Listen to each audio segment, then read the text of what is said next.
আজকে আমি যে জায়গাতে অবস্থান করছি এটি হচ্ছে খুলনা জেলা বাগেরহাট উপজেলার একটি অত্যন্ত হয়তোবা আমার পিছনের ক্যাপচার দেখে বুঝতে পারছেন এই জায়গাটি কোন জায়গা। হ্যাঁ, এটি হচ্ছে সেই বিখ্যাত মসজিদ ৬০ গম্বুজ মসজিদ। এই মসজিদটির ইতিহাস অনেক পুরনো। এটি ১৫০০ শতাব্দীতে এটি নির্মাণ হয়েছে। এটি এত বিখ্যাত কেন জানেন? এটির গম্বুজের জন্য।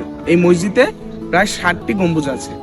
এই গম্বুজ আর এই বিশাল এরিয়া দেখার জন্য কিন্তু অনেক দূর দূরান্ত থেকে বিদেশ থেকেও কিন্তু এই জায়গায় অনেক পর্যটক আসে। দেশের অন্যান্য যত জেলা আছে সব জায়গার মানুষই কিন্তু অনেক সময় কিছু কিছু করে আসে। হ্যাঁ, এই জায়গায় আসলে কিন্তু আপনার মন ভালো হয়ে যাবে। অনেক সুন্দর একটি পরিবেশ, অনেক গাছপালাও আছে।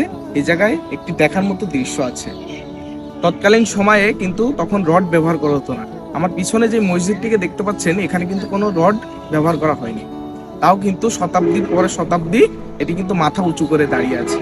আসলে সেই সময় কাজে কোনো ভেজাল ছিল না, কিন্তু এখন আমাদের সমাজের ভিতরে ঢুকে গিয়েছে ভেজাল।